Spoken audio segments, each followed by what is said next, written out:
Okay, for this first part, I have to be in the front of the room, so I'm hoping you can hear me. The word of the day is panopticon.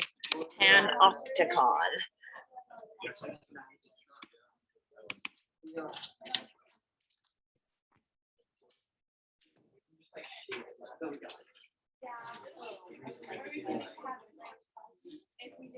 All right, you guys got that word of the day form out?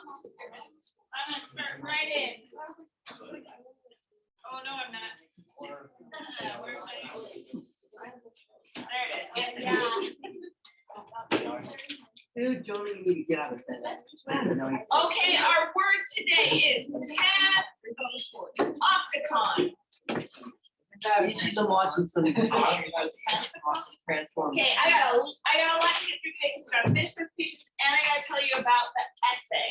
So going fast here. The picture of it is going to come up, but just write down kind of, you don't have to write down word for word, but just write down in your own words what this is. So a panopticon is a disciplinary concept that has been put into material form. And it is specifically, so it's a disciplinary concept. And there a few panopticons actually exist. This is the picture it's coming up of a panopticon. So it's been put into like a real form. And the idea is that you have this circular structure. These are where the prisoners would be in this prison. And then you have a central guard tower. And one guard could stand in here. And the idea is that he can keep all of these hundreds of prisoners in line because he can see all the prisoners, but they can't see in to see him. So they never know if they are being looked at or not. So at any time, the guard could be looking into your cell and judging your behavior and disciplining you according to that behavior, but you never know which one he's looking at. That's a panopticon. So write in your own words what a panopticon is. Is it wait, always a person? Like it's a disciplinary concept. So yeah, so last class someone said Santa Claus is like a magical panopticon.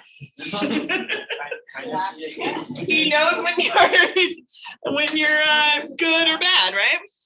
You know that you are sleeping.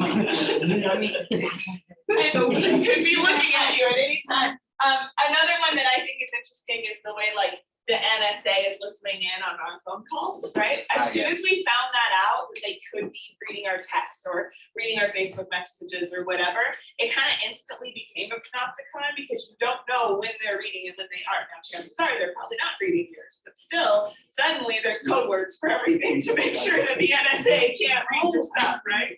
Yeah. like an Alexa. Yeah, like an Alexa that could be like tapped into creates a kind of panopticon. Oh, definitely is. Yeah. That's what he. So when this idea was invented, we didn't have all of these like troubling modern technologies that basically have turned our lives into we're just living in multiple panopticons at once. When they first imagined it, they were talking about the physical prison, but it doesn't. The way that you'll hear it referred to now is not always. Yeah, Ben. Is this prison in use? Is this real? Is that no? No. I want to go. Yes. I'll look up this stuff. Then they can communicate, like. Yeah, I think it is, but it's not in use.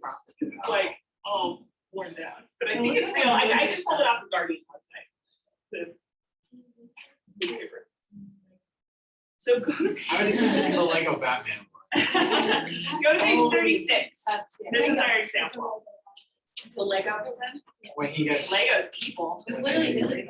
Oh, yeah, it is. Like Where is this? my gosh. In Chaco, that's the prison. Oh my god. So the guy who was talking about this, his name was Michel Foucault. He was talking about how this became a very appealing idea to government authorities because it meant that they didn't have to like take the time and resources to discipline every single person who acted out. And instead, the person being observed, will regulate their own behavior to fit in, to be complacent because they don't want to get into trouble, right? And he, which is super interesting in this book, he says he prefers torture. He prefers the old method of doing things where you burn people at the stake, where you pull out their fingernails or whatever. Like he prefers that because that only attacks the body and you can kind of maintain yourself when the body is attacked. But because this attacks the soul and tries to get you to be, like, to change your behavior to fit in with something else, this is the more like nefarious, evil form of punishment. So is that like how, not always, like sometimes people can take like religion to like fit and say, like, if you don't do this, you're gonna go to a bad place, or like something. Yeah, if you're saying that like God sees all and God is sort of always looking at you, and so you need to be complacent and fit into that. Yeah, if you were really cynical about religion. I'm not saying about religion, I just wanted to that example. And then also, I met this guy who was from China, and like mainland China, and he said that they have like cameras or something on the road, like if you go over and you get a ticket, and like that's always, that's not just like when there's a police officer around, that's always. Oh, And so he was like, that way, like, we weed out the bad drivers, you don't want to drive like that. It's just like, really, you know, Yeah. but like, is that kind of? I wonder if that counts, because it sounds like you always know you're being watched in that one.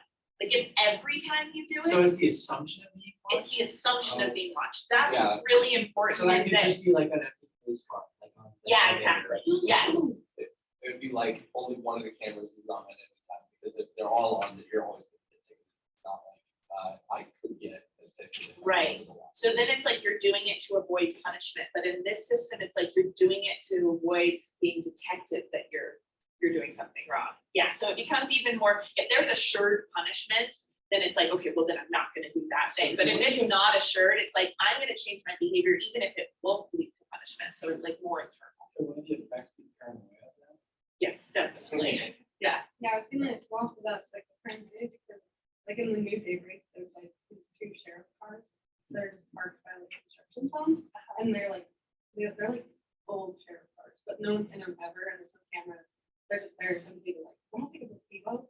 Yeah. Because, like, you see it and you like, slow down, or like, oh, I shouldn't be over You here. could be in there Yeah. watching. Is there ever a pump There's that's in there? never. Then it wouldn't quite count as the penalty Okay. fund, because the penalty fund has to have it, the threat of It does punishment have is to have real a at threat. some point. Yeah, yeah. That's like, there's nothing, it's just a way to make you like, oh, if you're not like aware that it's there all the time. Yeah. Then like, you could like slow down. Right. That's like Okay, so more of there a has to be deterrent. something like active. Yeah. Okay, look on page 36, because Douglas is talking on this. Douglas is writing before this idea of a panopticon was invented or thought about. It's not there, these kind of structures didn't exist. It's just nobody had like named them in this way and said, oh, this could be an ideal form of imprisoning. But he's still talking about this concept. So he's talking about Mr. Covey in this like last long paragraph. And he's talking about how Mr. Covey would be like sometimes there, sometimes not. So it says his work went on him in his absence almost as well as in his presence. And he had the faculty of making us feel that he was ever present with us. This he did by surprising us. He seldom approached the spot where we were at work openly if he could do it secretly. He always aimed at taking us by surprise. Such was his cunning that we used to call him among ourselves the snake. It talks about him crawling on his hands and knees to avoid detection. So I mean, that's just such a stupid like image in my head, but he's crawling through his hands and knees so that he could jump up and scream, ha ha, come on, dash on, dash on. And it says it was never safe to stop for a single minute. Like a scary microscope. Maybe it's more like I don't know, like a Jason from Friday the 13th or something. Like he's just always popping up and he could be there at any moment. So for your example, I want you to write, it was never safe to stop a single minute.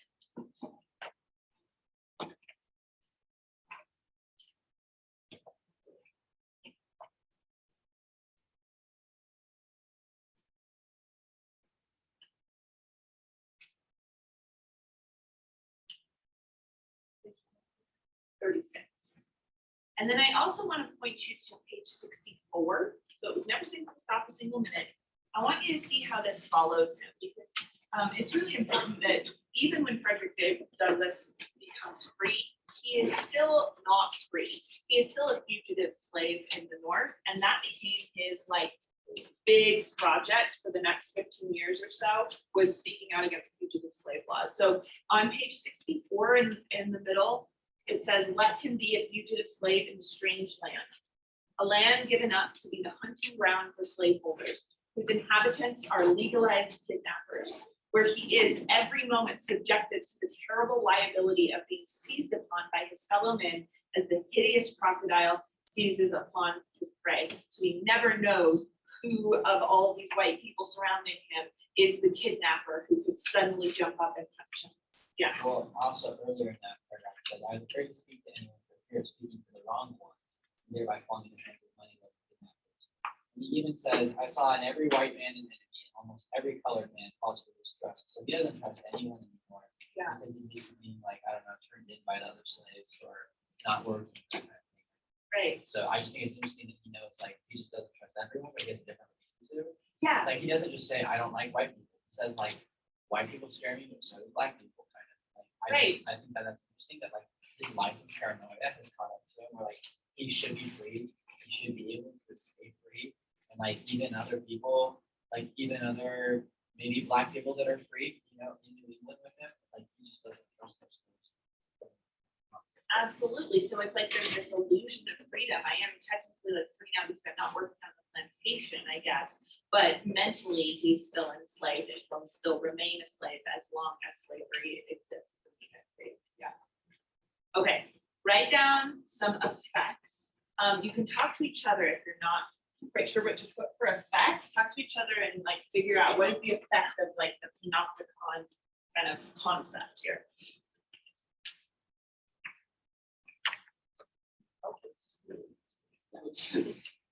Yeah, I gotta look up if this is a real one.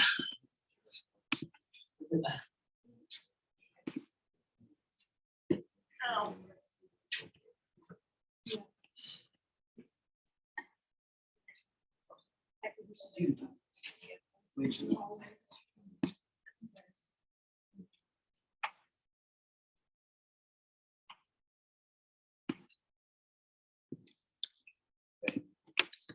It's abandoned now, but what was it?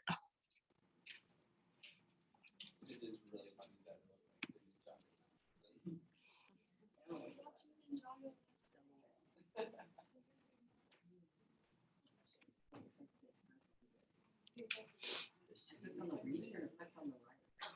It was in Cuba, Oh, it would be. built in the 20s by a dictator. Of course. Yeah, modeled off this idea of the panopticon. So, yep, it was real. Why are they not used? Why don't just make sense? Because they were deemed to be cruel and unusual punishment. So I don't know about in other countries, but in the United States, it was like that kind of like mental degradation of being observed at all times was decided to be too dehumanizing. It's just a mental view.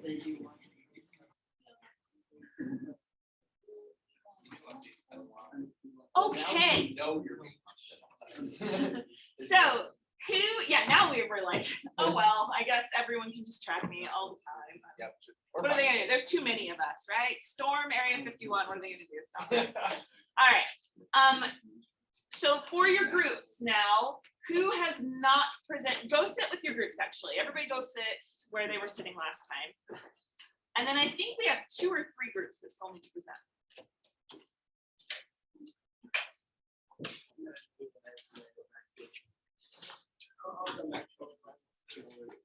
Oh, I know. Oh, and it has my stuff for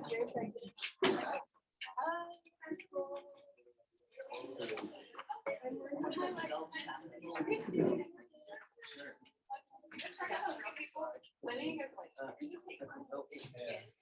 scary. They can find sometimes.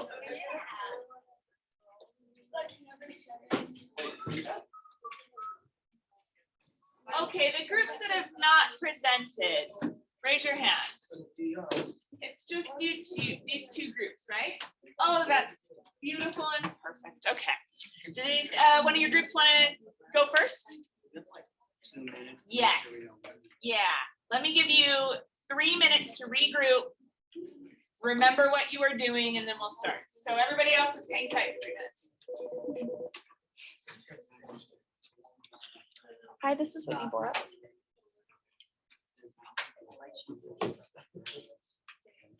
If he recharged it. Oh, returned it. Okay, yeah, I'll ask him. Hang on 1 second.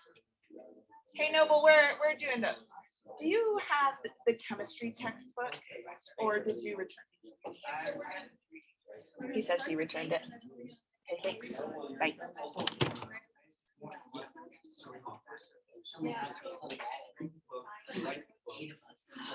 Yeah, but those textbooks are worth like $100, couple hundred.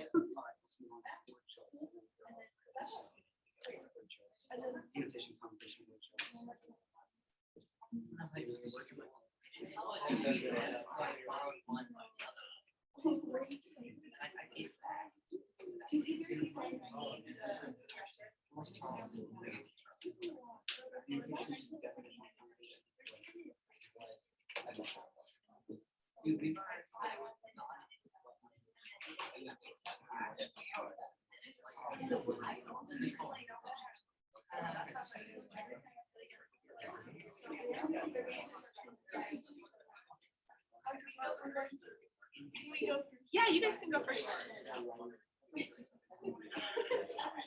Is that okay with the spec group?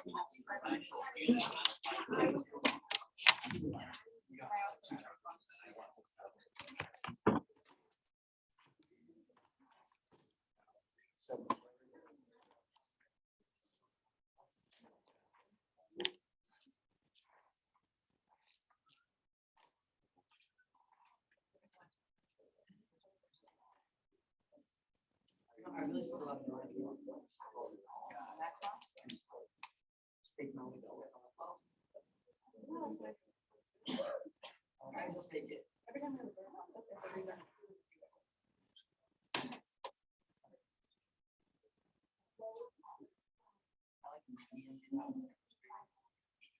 The chemistry, I actually did. I get.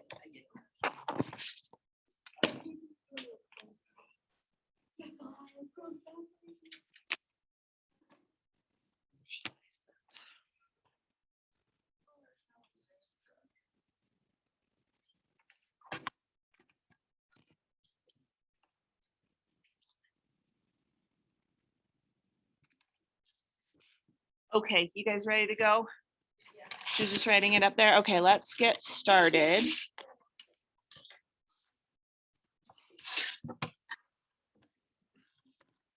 And everyone else, remember, I don't know if it's working because chapter 10 is so long, so your space on chapter 10 is small on those blue sheets.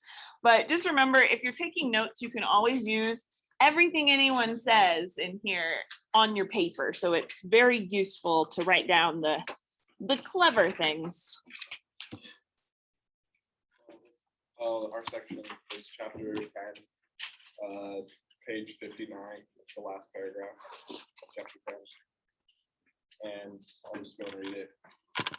I was now getting, as I have said, $1.50 per day. I contracted for it. I earned it. It was paid to me. It was rightfully my own. Yet, upon each returning Saturday night, I was compelled to deliver every cent of that money to Master Hugh. And why? Not because he earned it, not because he had any hand in earning it, not because I owed it to him, nor because he possessed the slightest shadow of right to it, but solely because he had the power to compel me to give it up. The right of the grim visaged pirate upon the high seas is exactly the same. So we were focusing on this section, and so this is, for context, this is when Frederick is his master is Captain Auld, and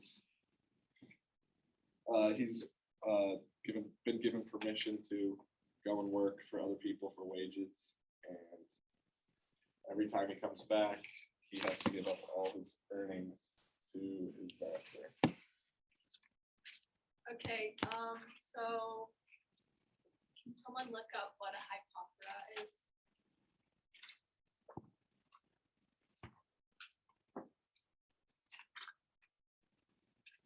Noah? It says that it's also but it's where you could pose the question.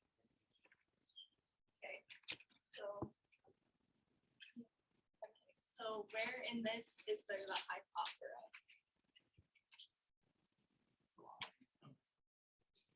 That part, so like right here. All that, he answers his own question. So what do you guys think the effect of using that hypothera is? Like, why would you do that? Double? I wish I kind of opened it up a little bit, and then- So it opens up the question here. Yeah. It makes us think about what our own answer to the question is. Definitely. Anything else?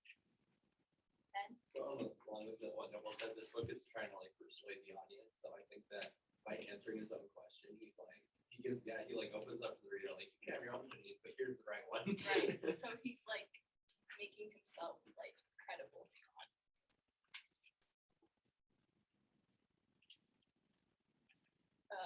Abby? I feel like captivates the audience in a way, or like catches their attention. Yeah. Not only does it like open it up to them, but, like kind of makes you think about it, because you're reading, then you're like, oh wait, there's a question for me, like personally. Right. So then you're like, oh, and then you like have to think about it. And then Yeah. it comes in and just like, oh, this is actually.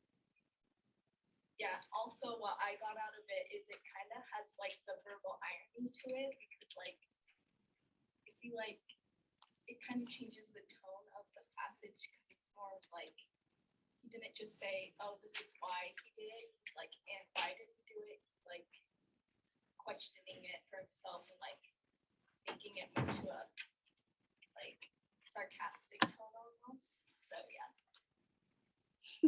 Yeah, it's the ones that we were saying were mostly general, but the one you're saying is more specific to why this hypophora, right? And so he sets up like a illogical cause and effect. Like, I worked hard, he got the money. And so the way that he points out that that's illogical is like pointing out that verbal irony with the question. Alright, so another strategy that Frederick Douglass uses this paragraph is an anaphora. So anaphora is basically where you repeat the beginning of a sentence, and where do we see that here? Not because, not because. Yeah, so you repeat like times.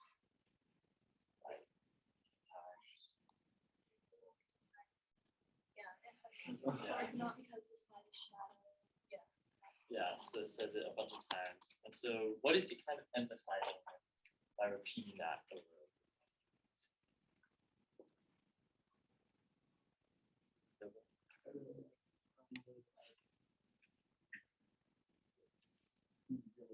He really does. He has like, no reason to ask questions that are kind of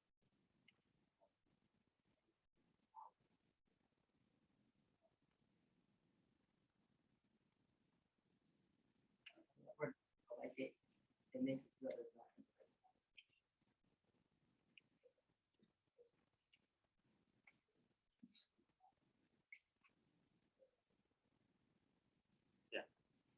I think it's also interesting how it like ties in with the anaphora, like it leads in, one leads into, or with the half opera, how it leads into the. That's. So there's a few words that we feel are emphasized in this, that got some weight to them. Does, see any of them? Or any ones that seem precise to you guys?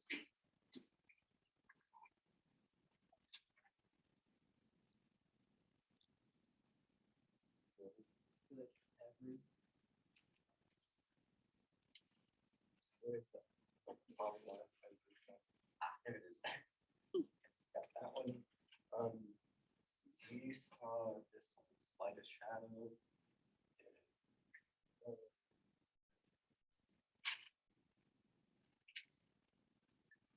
And also it's soul. That's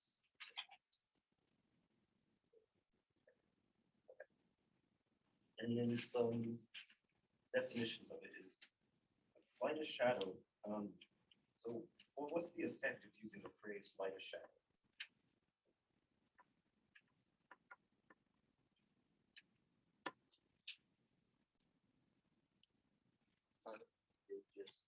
shadow, you think shadow's not a tangible thing. So even just saying shadow shows that it's not really there, and then you can slide it's getting less. So it shows it's really strong exaggerating that has no right whatsoever. You have that basically it's telling him that he didn't have any right whatsoever to take it because you have that slightest being doesn't have anything. There is none. It's very small. And then shadow we have as always you almost it's always there. So we came up with that the slave is like a person, right? The slave master is the shadow of that person. It's always there, always watching over you. It's and then compelled and solely compelled is to force or oblige to do something. So it's got like an almost like passive aggressive feeling. Like, well, I'm not gonna make you keep the money and purchase me, but you know, I am the slave holder, so you will do what I say. So yeah. And then we kind of thought this last sentence was interesting. How he compares it to like a pirate. So like, what do you think of like when you think of a pirate?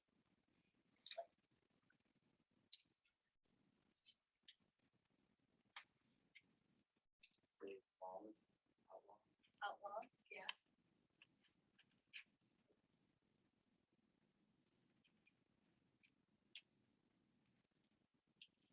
Okay. First, I think of Pirates of the Caribbean, but then I think this is a really good metaphor because pirates like take everything or they kill you, and that's like the exact sort of ruthlessness like slave holders have. Yeah, exactly. Like they take everything for you, but like just because like not that they have the right to, but just 'cause, like they want to. So like that's what slaveholder is doing in that sense, and that's why it's interesting compared to a pirate.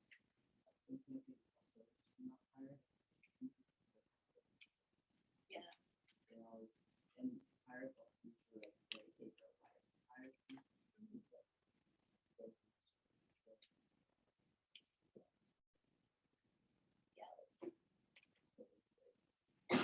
Yeah, exactly. Like it's their whole life. That's what they do. And then we also thought like this phrase, grim visage. Does anyone know what that means? I mean, grim is like, dark or, gruesome. Yeah. And then visage. Yeah. Like a visual of some sort? Yeah, it's like a visual, like your facial expression, like your countenance.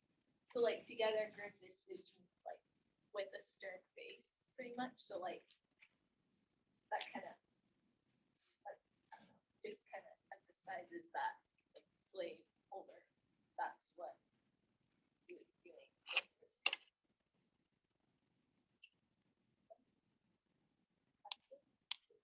Okay, good job.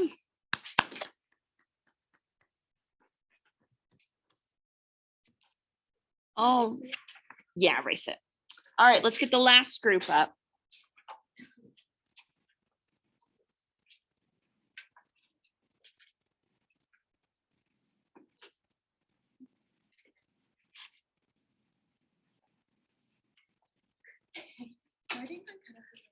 Okay, the first thing that we're gonna do is we're gonna start off with like a little game, and it's gonna be with your groups. So we need like one person in the group to get a paper and a pencil. Okay, and what you're gonna do is for 2 to 3 minutes, we're gonna have you guys come up with some effects of what would happen if you skipped a day of school. And basically, like, it can be positive or negative effects, and you're gonna pass it around the circle, and you can't pass it to the next person until you think of something. So the goal is to have as much effects as you can, compared to the other groups. And it's also skipping a day of school, like, for no reason, like, not because you're sick and like, you actually can't go, but you're just like deciding not to go. Oh, so it's like they're trying to pass it around as fast as possible Yeah. so that they have the most, Yeah. okay.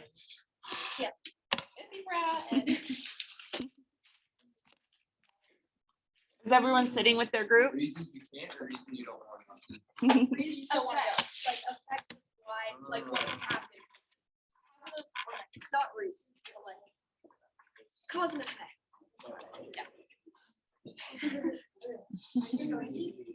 No, when everyone's ready, we'll tell you when to start. Do you guys have a paper to pass around? Okay.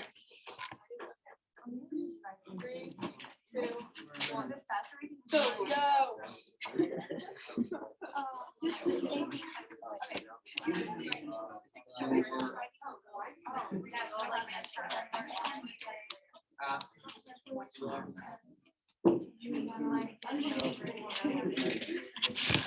Okay, this is a good time to pause. You won't be able to do this part with your group, but you can still participate. So anything that the groups are doing up on the board, you're taking notes, or you're participating in the games, and then you're gonna turn in evidence of your participation. So take pictures of your notes, so that you get participation points for today.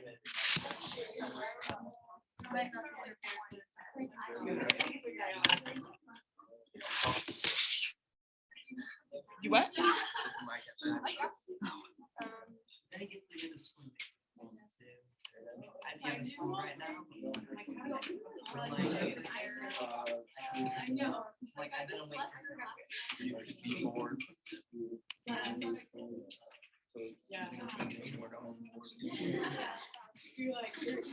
It might not.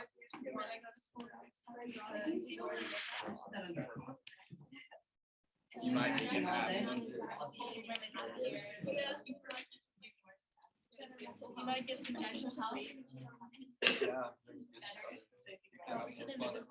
can have more fun. You can eat good food. Or it would be real boring. Eat what you want. You can eat what you want. You can't be tardy. You can like.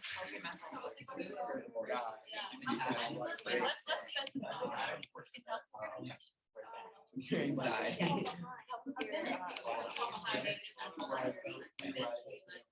Maybe it's like a leg and then you don't have to walk everywhere. I had a broken leg and it sucked. If your knee hurts, it won't hurt next time. Like, when I was in this class, You might get like to watch that. more TV. Right. Get some extra sleep. You might learn things that you care about. You can probably Like, if I'm like in my family. yeah, family time. You can play It's like outside. a sweat. You can get school. Might have less free time. On the opposite side, might have more Depends on time. what it's sweat. If you're large, okay. It's like Yeah, actual. it's like, yeah.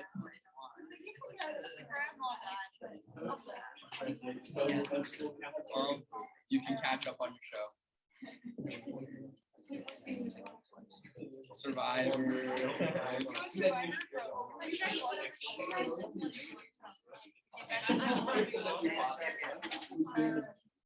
You won't have to be dressed. Yeah, comfort. More comfort. We need like 30 hours more. Good job yesterday, Sadie. I saw your face. I don't know how you- Okay, quiet down. All right. Everyone count up how many they have. And we'll have a couple groups read off some of like what. 24. 37. Okay, I got one.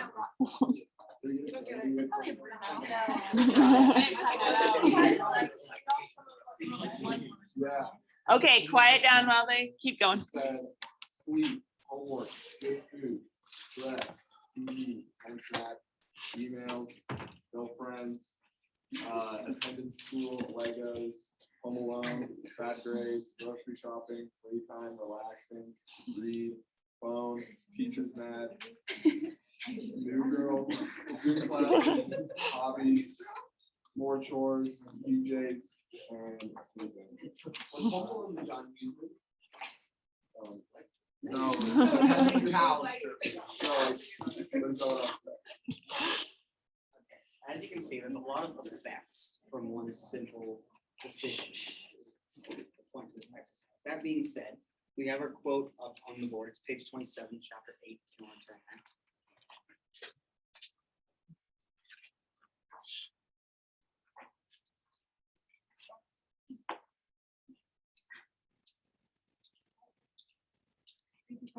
Okay, it says a single word from the white man was enough against all our wishes, prayers, and to sunder, wait, and entreaties to sunder forever the dearest friends, dearest kindred, and strongest ties of.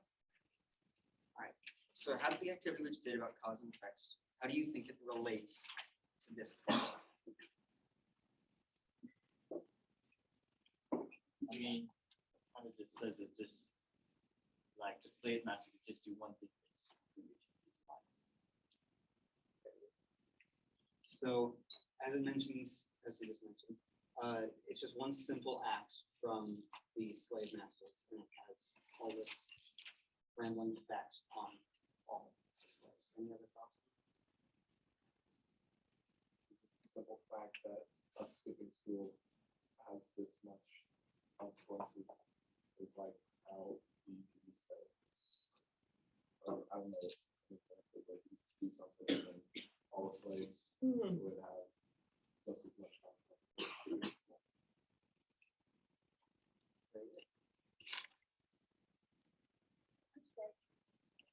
Anything else?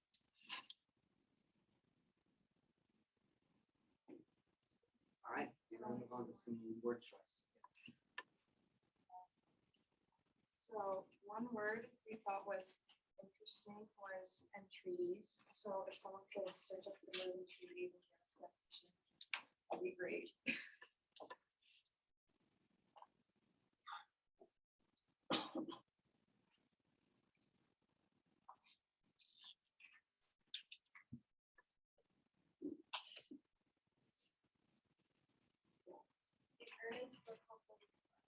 Yeah, so entreaties means an earnest or humble request. So when I searched it up, I also looked at synonyms, and it showed that some synonyms were like folks made on demand, request, all those things. So why do you think they would use the word entreaties in comparison to words like demand or request? Well, like the definition says, it says humble request, and all the slaves are like in a humble position, like they don't really have any power, so it's just like their last cry for help. Yeah, so given like the context of it being like, oh, wishes, prayers, it's more of like out of desperation, more of a plea in comparison to like a demand for them to get respect. Yeah. Okay, so, I was thinking the word kindred, so when you look up kindred, it. I have it. Okay, so it means, like, your family and your relations, like, probably people that you're closest with, because it's the purest, but they also use, purest friends right before it, so I was thinking like what's the difference between like friends and your kindred? I guess it means like your family, and that could be like a reference to how a lot of slaves are like separated from their families when they're sold, when they're like taken for slavery, and yeah, it just fits into the rest with this whole sentence, or like strongest ties that can be your friends and your family. It's almost kind of like saying like dearest friends, dearest kindred, like it doesn't matter if they're friends or they're family, because like in their eyes, whoever their friends are, most likely it's who their family kind of feels like. Especially if it's like a bunch of slaves, possible could potentially be blood related or just like they're just like related by soul in their culture. And so then it's like, those are the strongest ties known for being, it doesn't matter. Like, yeah, where your blood is, but if you're human and you're together, those are the strongest. Anyone else?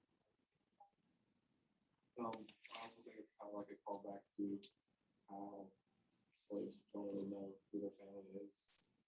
Like they, like, if we were saying something like that, we'd probably say like our dearest friends and family, but they don't really have the relationship.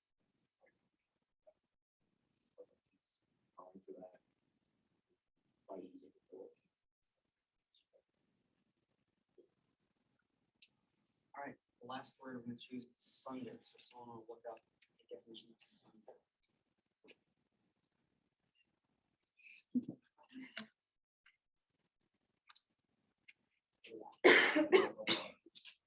Split up, right.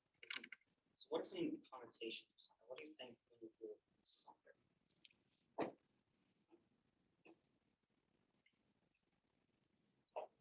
Like despair. Despair, that's pretty good.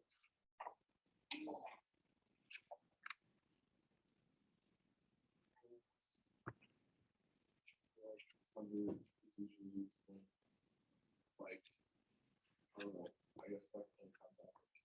So like, it's like, well, it's, I was just thinking something more malicious, that was like, I can't understand.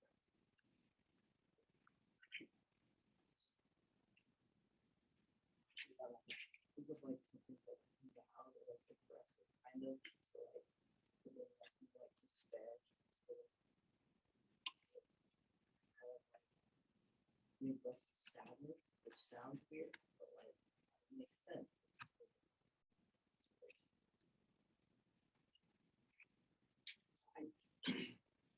So why do you think he would use the word sunder instead of just split apart or like broke apart forever? Why specifically this word that is despair or like big impacts?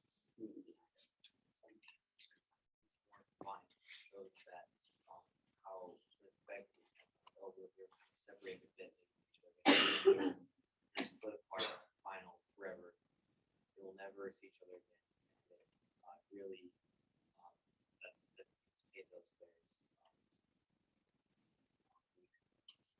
Really sad.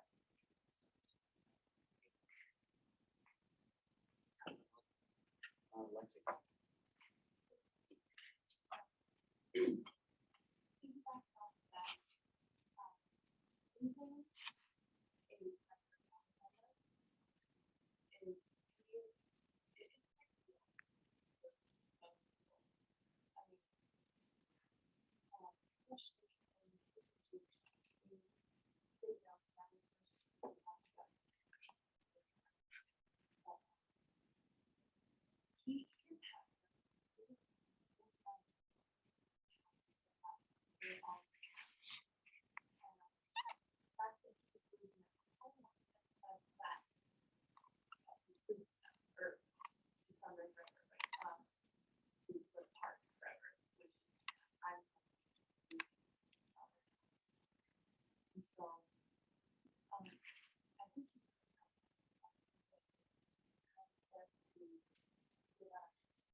Only thing we have care and love him is me.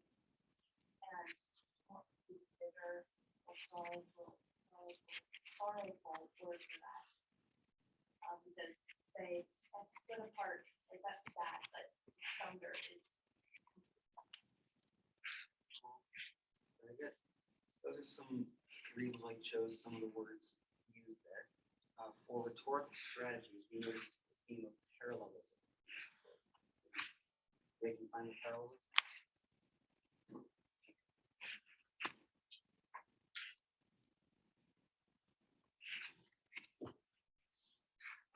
You can hear that pattern in the way that it's written, if you read it in your head.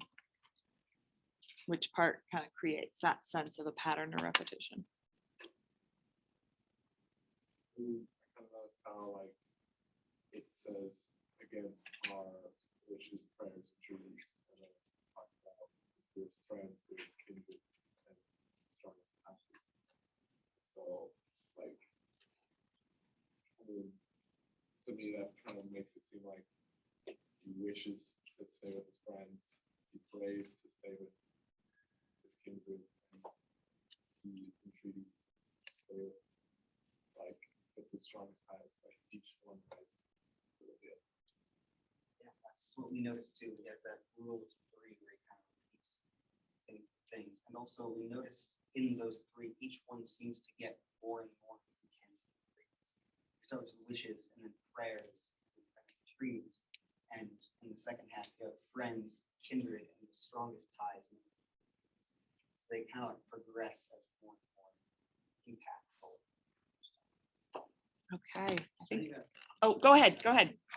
I think that we see a lot of what we talked about last time. There were just different things of forms, which has some- He uses that crescendo technique with parallelism a lot in the book, yeah. Okay, I have to cut you off. Was it done though? Awesome, perfect, okay.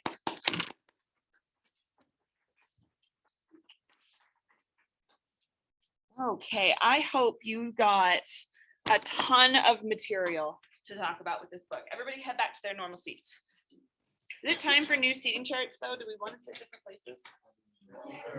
Okay, I'll make one for next time. I like it. I like it. Oh, you want to choose? We could try it. Yeah. Yeah, go ahead. Sit where you want. We'll make a new chart here.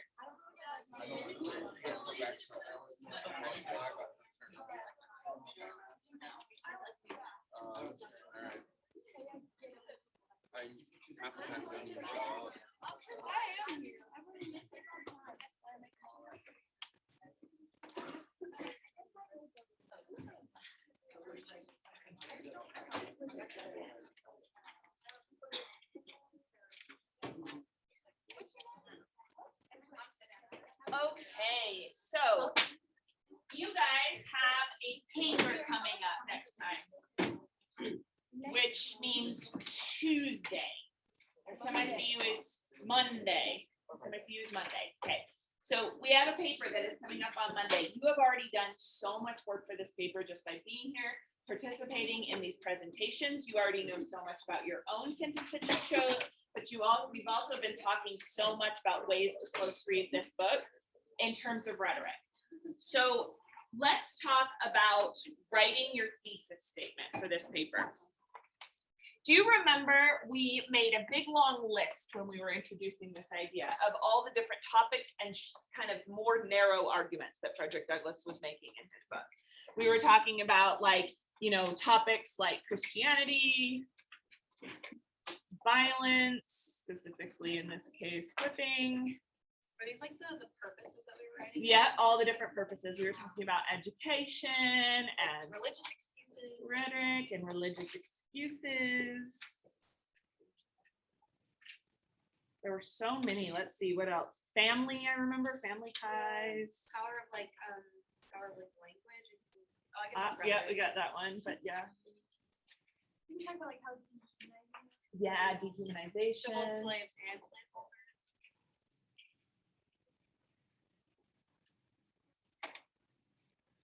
Don't underestimate, like underestimating. Yeah, underestimation as a kind of like stereotype.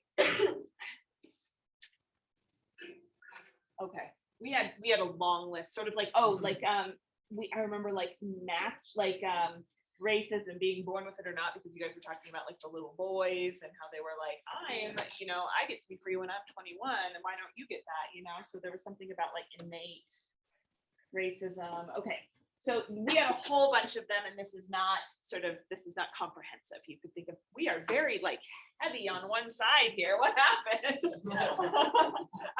But we got like, by that I mean like, don't worry about it. Don't worry about it. Are you calling me? All right, so this is not comprehensive. You could take this wherever you want, but you notice here how we're narrowing that topic. So you are not writing a paper that says Frederick Douglass's argument is that slavery is bad.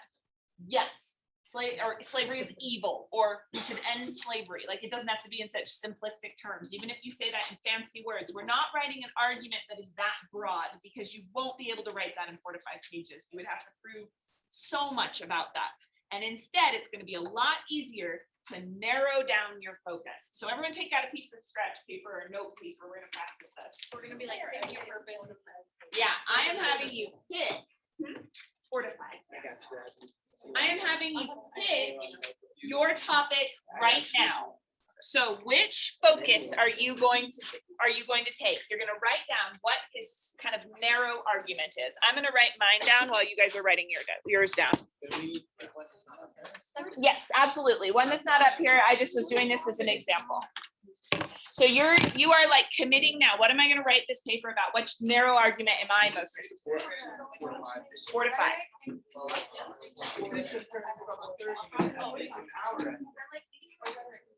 It only takes an hour.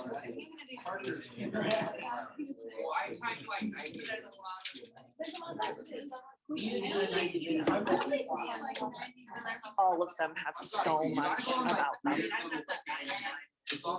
You'll be able to find so much. Okay, so you're writing down your narrow focus right now. Put on the Mario Kart music, you guys have this done in like 5 minutes flat.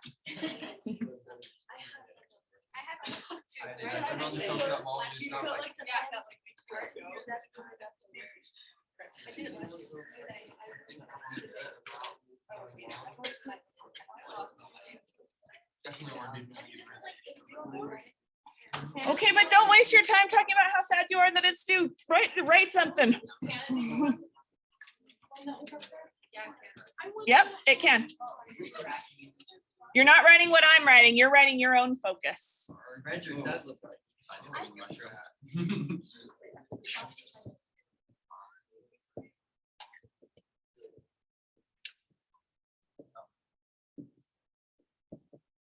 So you're writing down a more narrow argument that he has about slavery in the book that you can write your paper about.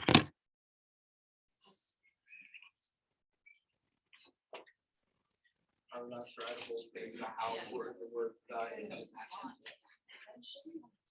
Yeah, so that black Tupperware, the top right.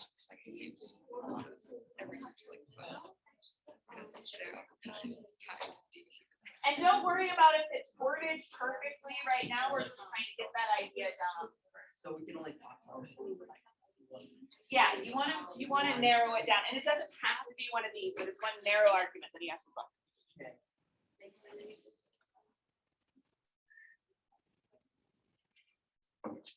So you can think of it like this: not slavery is evil, but one reason that slavery is evil.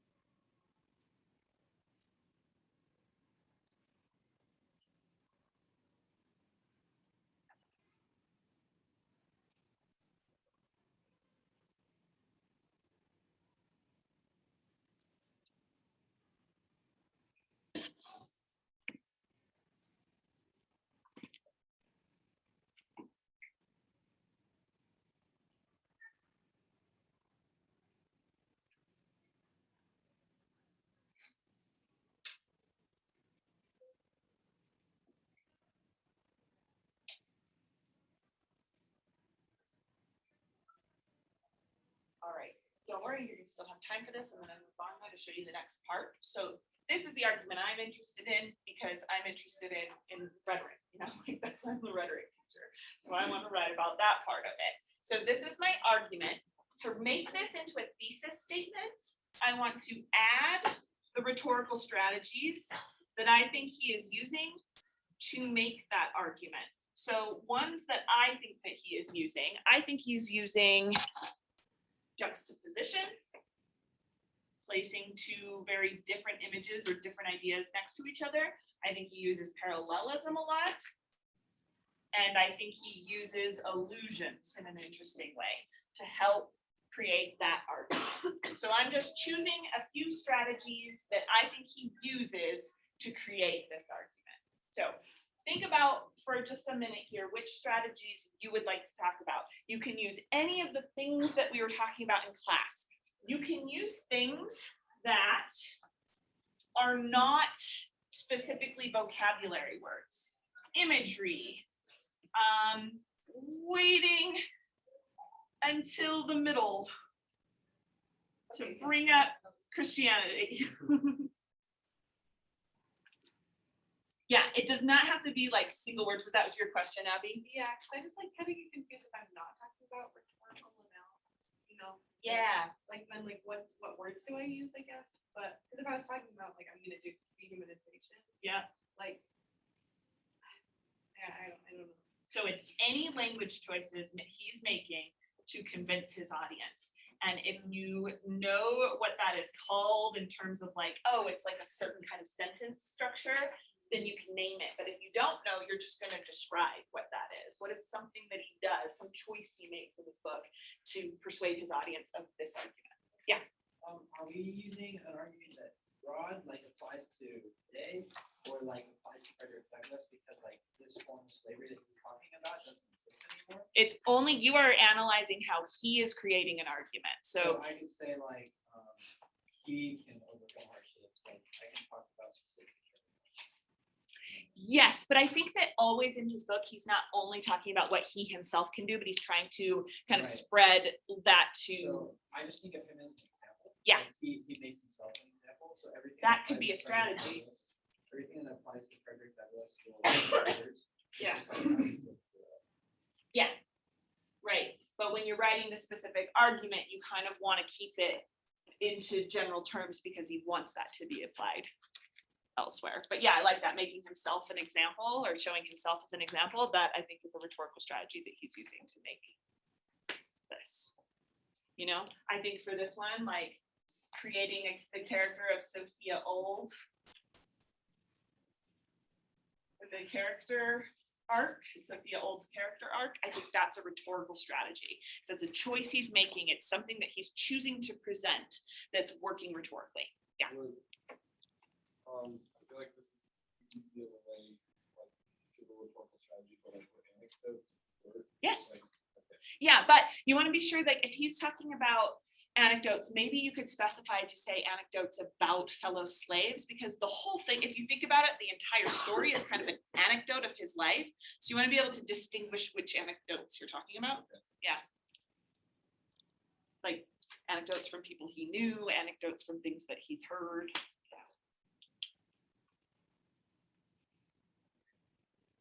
Okay.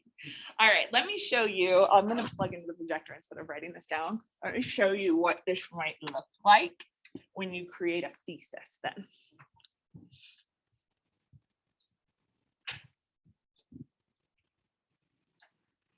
We've got different models of thesis for this. Like you can have the basic or the upgrade or the fanciest. It just depends on where like you are level wise, and the basic is not wrong. It's just basic. The basic. Yeah, I mean, I kind of do mean it in that way, but that's okay because we're just learning to write these rhetorical analyses. No big deal. Okay, so I've got in my lecture notes here, I've kind of written it out. A basic thesis is a specific argument plus the rhetorical strategies. So here I've got an example of that. Frederick Douglass uses juxtaposition, parallelism, and allusions to argue that encouraging the development of rhetorical skills through education will free not only the mind, but also for the slave, the body. So I have what he uses, the strategies, and his argument, and I've just added those together. You can say he argues this through his use of this, or you can play with the order, but it just includes those aspects. So I'm going to give you a second. Don't look at the others yet.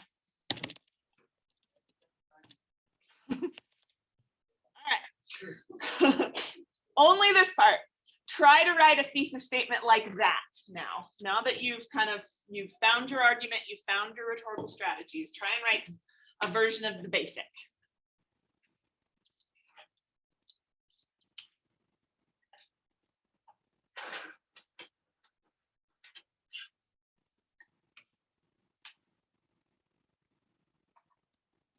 And I have 3, which, I mean, that's kind of a basic 5-paragraph essay. If you have 2, that's fine. If you have 4 or 5, that's fine too. However many strategies you want to talk about is great.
Okay.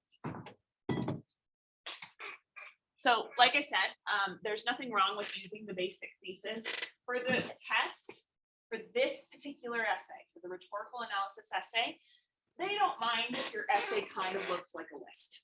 Like I want us to kind of develop past this, but if you have a section devoted to this one, a section devoted to this, and a section devoted to this, you can still get high points on that essay. I think I've seen some that you can even still get full points on the essay. So that's the basic, but let me show you our upgraded model here. Frederick Douglass, Douglass. Oh, because for rhetoric. So good. Okay, sorry.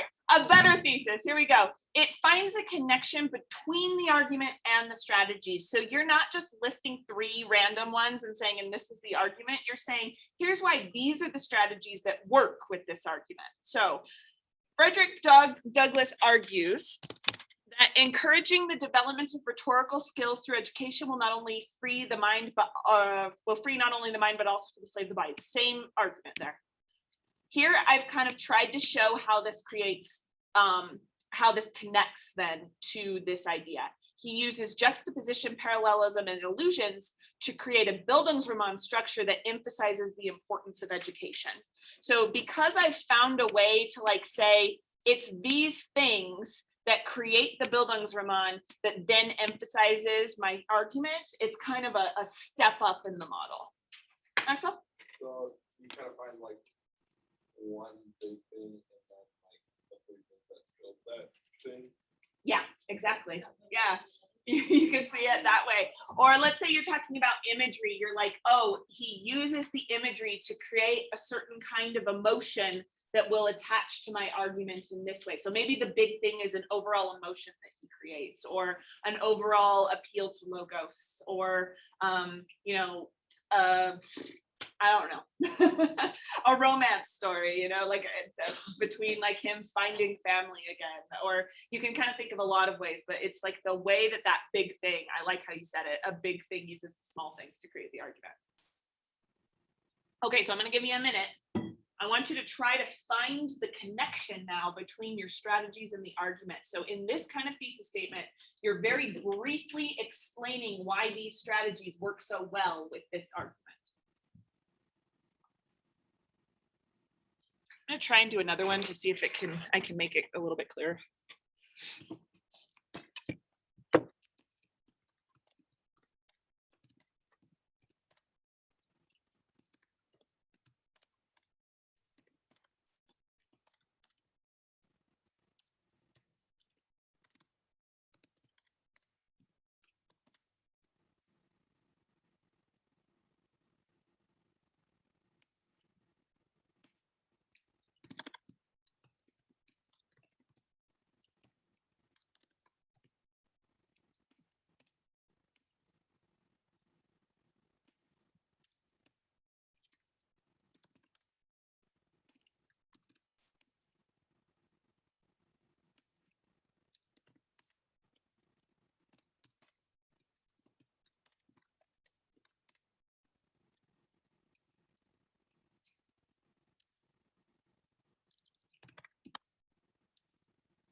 think it's like, it's like in this little last clause.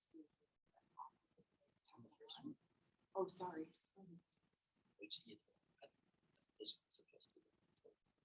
Oh. Not quite.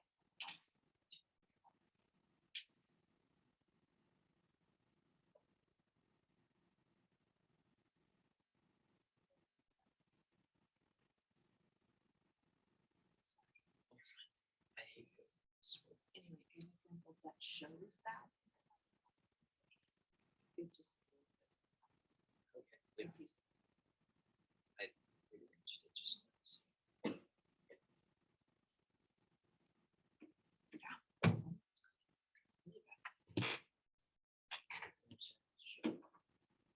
Yeah, that an example that shows that. Well, if the grammatical is always on, just make sure it's- The ideas are good, yeah.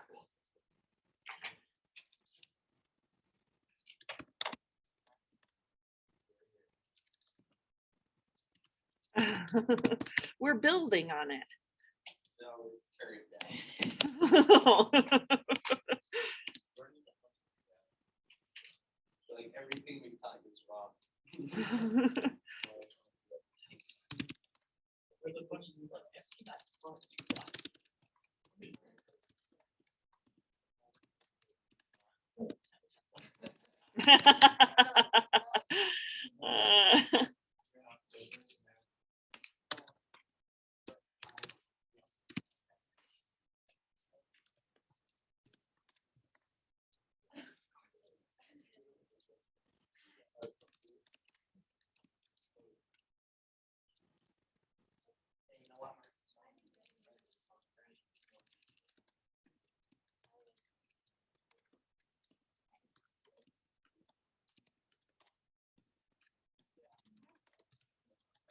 I mean, that's my first time.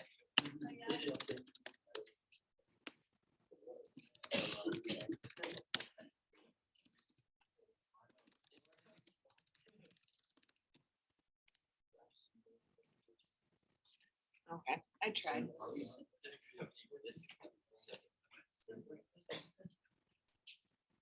Okay, keep working. I know these take quite a while. I want to show you, the Lux thesis, the best thesis.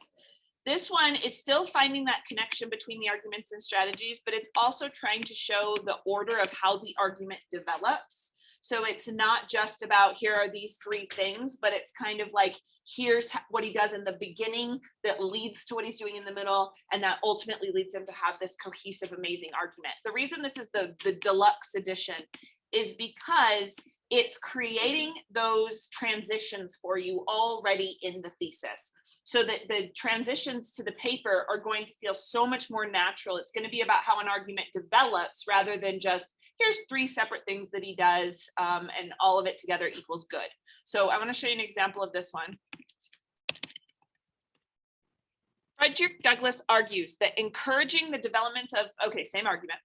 He develops this story through a Bildungsroman structure using juxtaposition and logical fallacies to stress failed rhetoric, parallelism to create imagistic climaxes, and then allusions to compare his newfound freely educated mind to Christ. So I'm kind of showing how it builds. It's like, here's the Bildungsroman structure. That's awesome. In the beginning, there's failed rhetoric. In the middle, we're kind of creating this like climax and intensity, and then by the end that has climaxed to this idea of like he is now like Christ-like in his knowledge. So I want to show, and these are just my ideas, right, but I want to show how it's like developing over the course of the essay. Yeah. So like the key part about the difference between two and three, your like and then illusions, like Yeah. there's this and that. Yes, exactly. And I'm kind of like showing the purpose of it as I go too, like just hinting at what that purpose is. Now you'll notice this gets a little bit clunky. They're quite long, these thesis statements. I definitely broke it up into 2 sentences, even though this all kind of counts as my thesis. You might even break it up into 3 sentences. It's allowed. It still goes in the same spot at the end of your intro, but it's okay if it's a couple different sentences. So see if you can try to create now the deluxe version of a thesis. See which one you like better though, because again, not some of them are, some of them are gonna work better with your style. If you're like, no, I wanna just stick to the basic and I wanna perfect this before I move on to like these clunkier thesis statements or these longer ones, that's okay with me. So I'm gonna give you 5 more minutes to work on that thesis statement. See if you can get to the finished thesis that you're gonna wanna use for your paper. I think yours already has the blocks, but let's see. So first one up here. Yeah. After you said that, I was like, wait, I can do this. So I only changed the last sentence.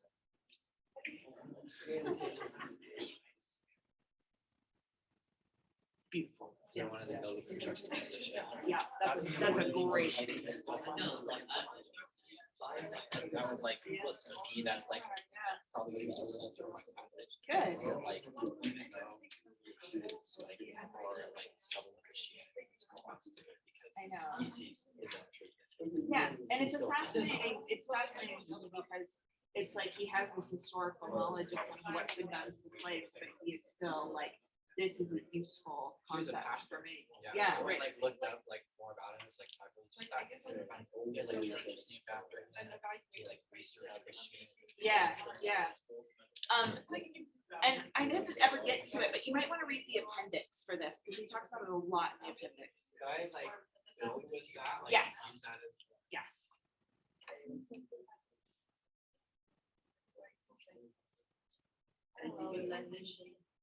it's just how he wants it. Like scriptures and stuff.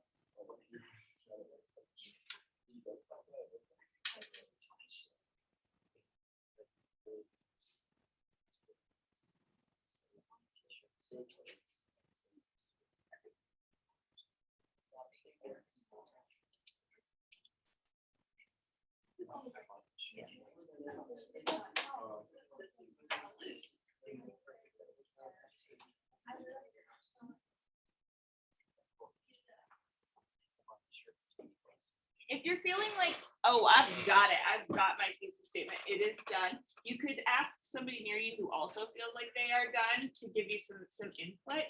The key to giving the input, make sure that it is specific enough for their argument. I think that that's where we fail the most in these. You guys are really good at identifying the strategies and even talking about the strategies, but you can't go very far if your argument is too vague.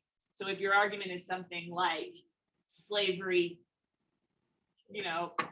hurts the family, it might be hard then to write the actual paper. So see if you can specify that argument. You're using kind of the same one I did? Well, no, can you go back up to the dehumanizing one? Yeah.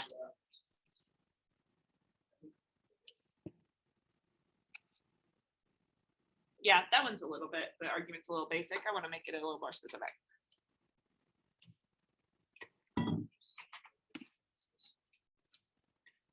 Crazy one.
Yeah.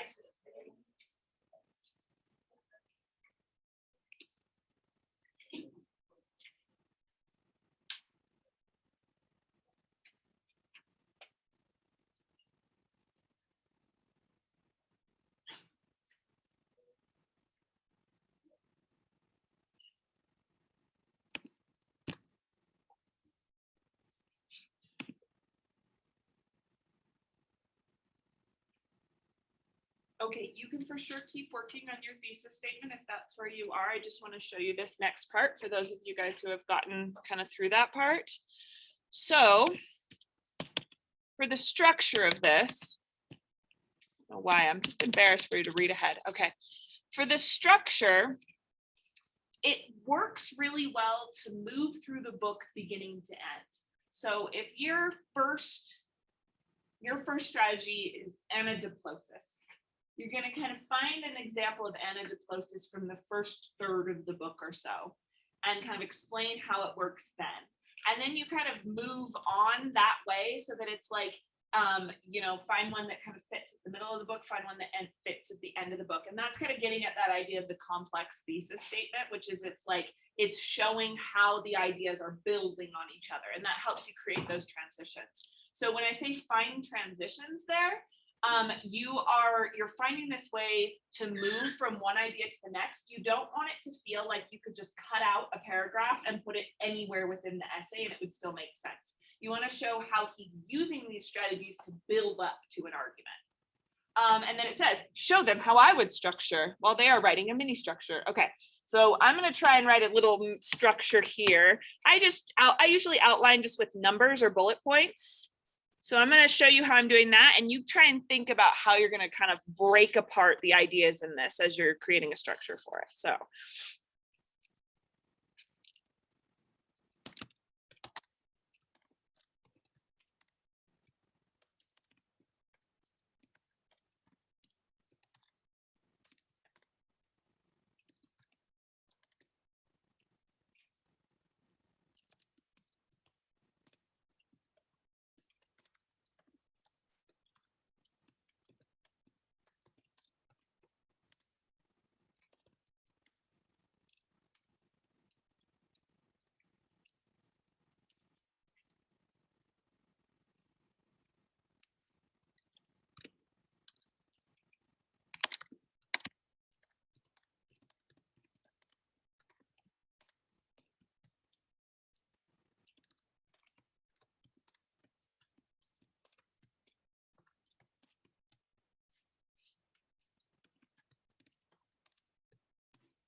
okay, I'd have to find an example of that. I know it's there, but.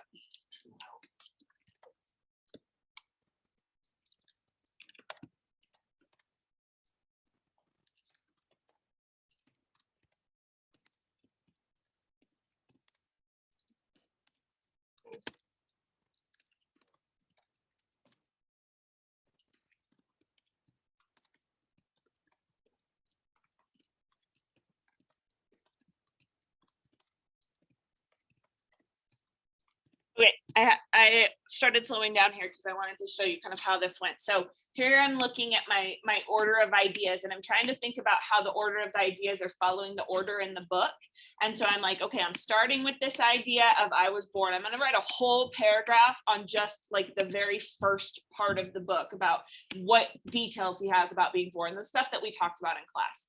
Then I'm going to talk about how he has all these examples of how rhetoric isn't working in the slave system, like how the slave owners and slave masters are communicating to each other and how it is not getting at truth. But then I also want to talk about the idea of slave songs and how like he still celebrates that idea, but it's still not getting at truth between slave masters and slave owners. So I'm going to move to that idea. And then I went way more broad here, but I'm going to find instances of parallelism in the section where he's talking about learning to read. And I'm going to talk about how it's showing that it's like, he gains more and more knowledge through the sentence, and it always like leads him to some kind of discovery about himself. So it's like through education, he's like learning about himself. Then it's like he gains this knowledge, he gains both pain and hope. That's not quite in my thesis statement, but I still think it's important to like developing this final idea. Hi, so it's like it gains both pain and hope, and then hope leads him to this idea of escape. And escape leads him to see himself as a Christ-like figure for the abolitionist. He talks about leaving the tomb, being resurrected, and now being able to speak to everyone. So I've moved through my different strategies, and I've moved through the different plot points in the book too. Okay, so you have till the end of class now to try to develop that little outline for yourself based on your thesis statement. Let me say one thing here. Sorry.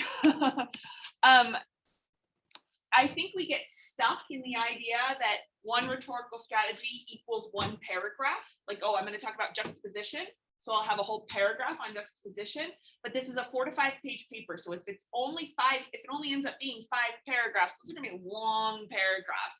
And there's probably places where you want to break those up. Like you're probably going to use multiple examples to illustrate different aspects of it. So don't be afraid to break up your ideas into different paragraphs as you're going. Yeah. Would each of these be a paragraph? Yeah, I think mine is ultimately with an intro and a conclusion. Mine's ultimately going to be 9 paragraphs. Oh. It's still going to be the same length. It's still going to be 4 to 5 pages, right? But I've broken it up so that the paragraphs, the little ideas are leading into each other rather than like, here's a big pumpkin paragraph on parallelism. Yeah. So I'm gonna talk about irony and piety, like the pious slave lord. Yeah, and I think I would have that probably somewhere in the middle of your paper since he sort of gets to it in the middle. But that might not make sense. You might be writing rhetorical analysis on the second half of the book, and that would be okay too. Yeah. I want to use these speech. Yeah, find a PDF and do Control F. That's what I was thinking. Yeah. Christianity. Jesus. Yes, Control F is your friend for this paper.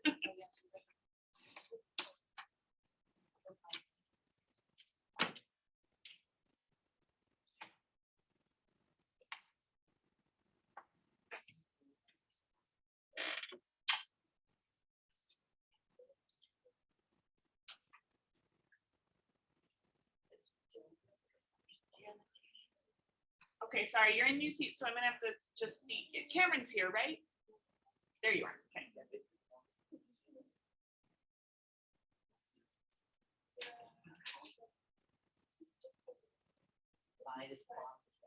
Is Spencer here? Oh, there you are. Okay.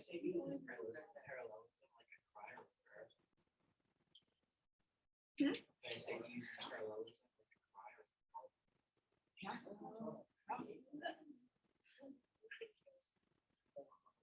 Luke is not here though, right? I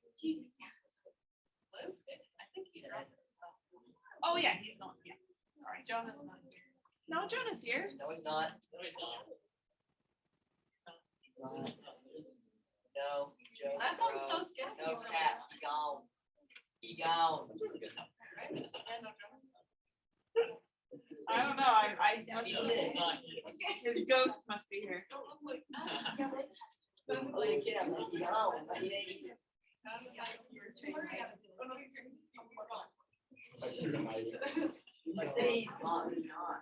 So I got Jonah, Ally Rose, we're gone, and Al was away late. Okay, got it. I'll do that. She likes me, that was so sick. I was. Yeah. I was for sure.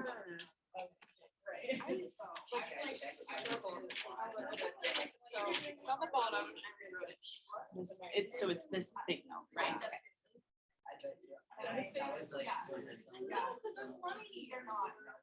They think they are. No, they think if I was in all the groups. Like,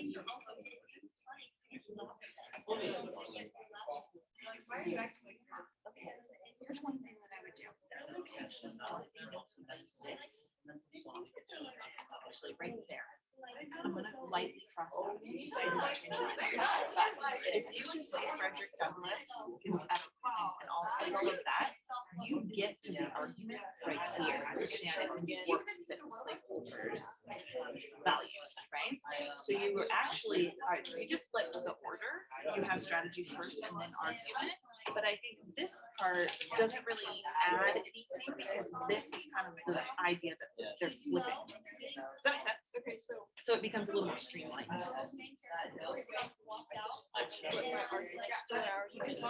No, I think it's great how it is. I think we can just delete this little section and work. Does that make sense? Yeah. Though? Why?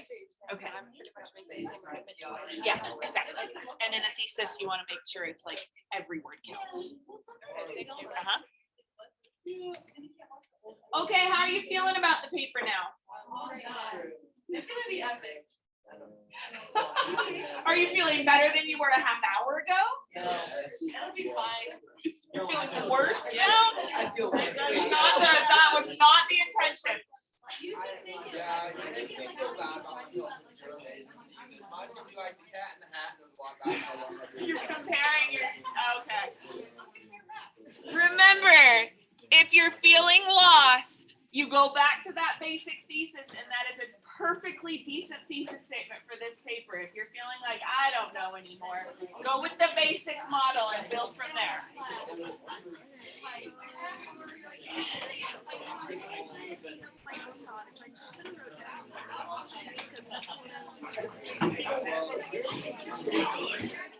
I'll show you. I'll show you. Billionaire top flight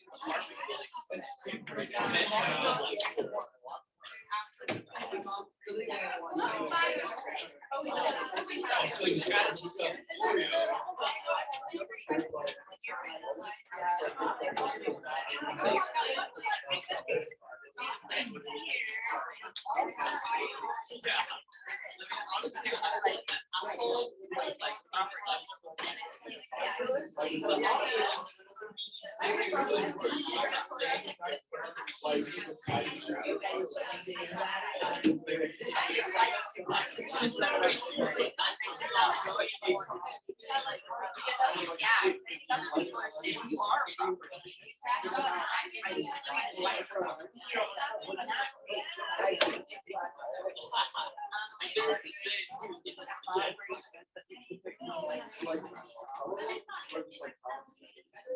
That will be I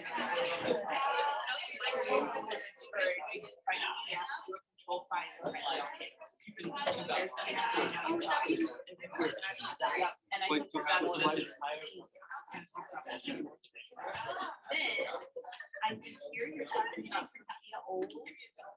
She wouldn't care. There's only like 14 people in that class. Bro, I got yelled at. Thank you. It's actually talking about this strategy. Instead of the parallelism that climax is here. I don't think that's what you're talking about. As far as I know, You're it's talking still about speaking. her and how she changed. That That story of Sophia Old and how she changed over time, that's a retreat. Just say it, yeah, Sophia Old's character arc, that's the strategy. Does that make sense? The snake, okay, snakes. It's my best friend. That really also makes sense. It's like, it's my best friend. They really think, what was I gonna do? Lie to him? So. So this is this idea of enough.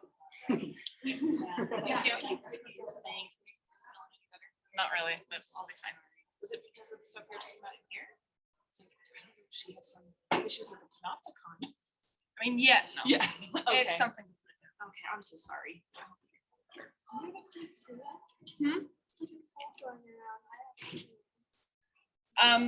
had it, I don't have it. No, I'm not. Okay, see you Can I later. run to my locker real quick?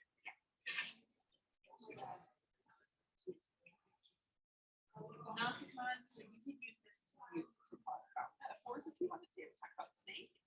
Or you could say he uses nicknames because they call him the snake. So you could talk about it that way. And then this part, accused is guilty. I think that part, how does that part fit into the accused?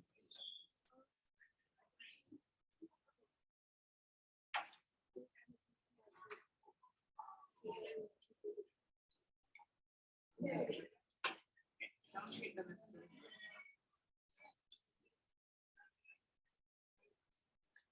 I don't know where I'm sitting.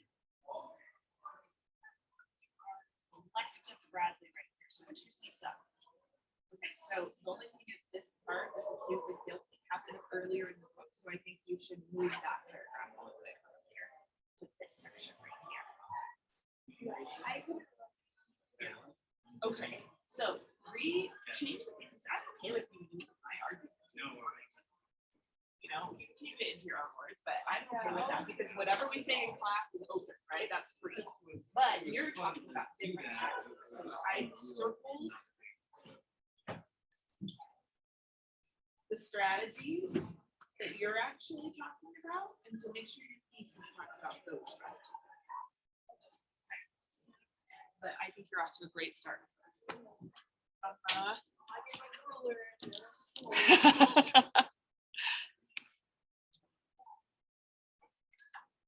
I'm sorry, I let this recording go too long. So you can stop when class stopped. Maybe you kept watching, but okay. All done. Submit evidence of your work in class.